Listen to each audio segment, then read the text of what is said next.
On vient de Moselle, Sarreguemines, près de la frontière allemande.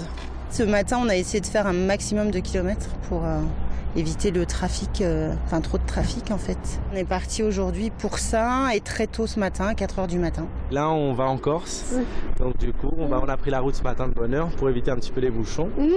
Comme ces vacanciers, il valait mieux prendre la route aujourd'hui. Demain est en effet une journée classée noire par Bison Futé, sans doute la pire de l'été. Différez donc autant que possible votre départ à dimanche. Ce soir, on compte déjà 160 km de bouchons en Rhône-Alpes. A noter qu'en raison d'une grève des employés de la société d'autoroute ASF, certaines animations prévues sur les aires de repos sont annulées. En fait, les Américains aiment beaucoup la France en général et beaucoup l'architecture romane qui n'existe pas chez eux, vu leur histoire. Bonne surprise pour les propriétaires de la chapelle de l'île Barbe. Ils viennent de recevoir 25 000 $ pour leur chantier de restauration, versé par des donateurs américains de la French Heritage Society. Il faut que le projet soit bien structuré aussi, il faut qu'il y ait un plan financier quand même solide. Et pour la French Heritage Society, il faut avoir la moitié de l'argent en subvention publique. Le chantier s'est provisoirement arrêté après la découverte d'un caveau funéraire et de graffitis très anciens qui doivent être expertisés.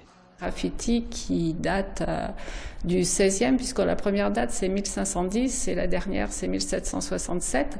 Et c'était sans doute soit des pèlerins, soit des compagnons qui mettaient leur nom sur les murs de la chapelle. Sauf nouvelle surprise, la restauration de la chapelle de l'île Barbe devrait s'achever d'ici 2 ans.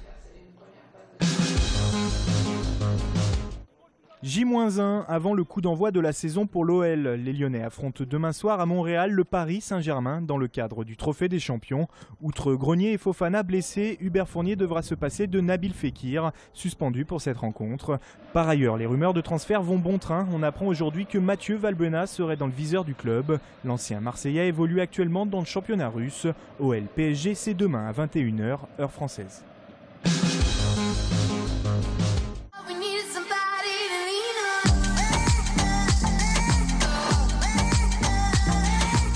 Peur d'être désemparé lorsqu'en soirée le DJ balance les derniers tubes de l'été.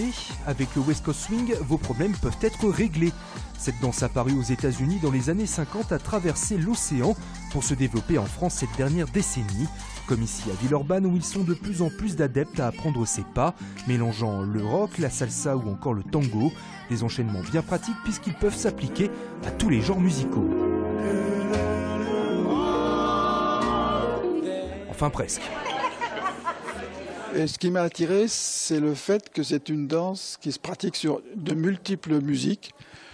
De la country, de la pop, la techno. Il faut toujours faire attention à ce qu'on fait. Je trouve que c'est beaucoup plus technique que le rock. Que ça soit pour se défouler ou pour draguer, chacun trouve dans le West Coast Swing une bonne raison de se déhancher.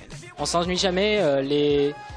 Quand on danse avec une fille, elle va même parfois nous faire des choses que nous on s'y attend pas et donc du coup c'est ça qui rend la chose sympa. J'aime la musique de toute le West Coast, c'est super bien pour danser. Et avec la personne, avec la musique, tout est super bien chouette. Oui.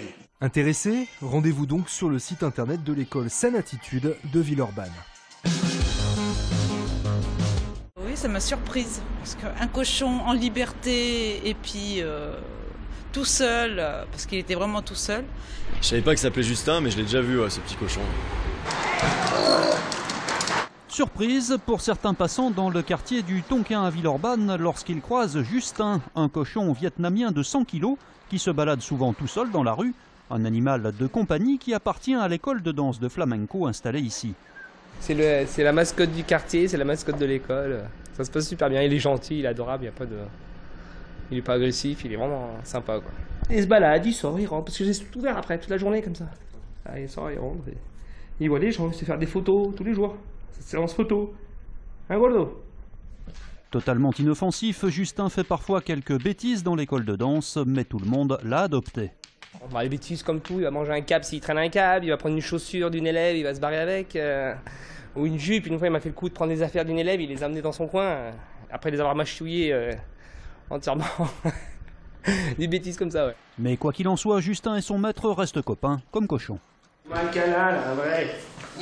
Oh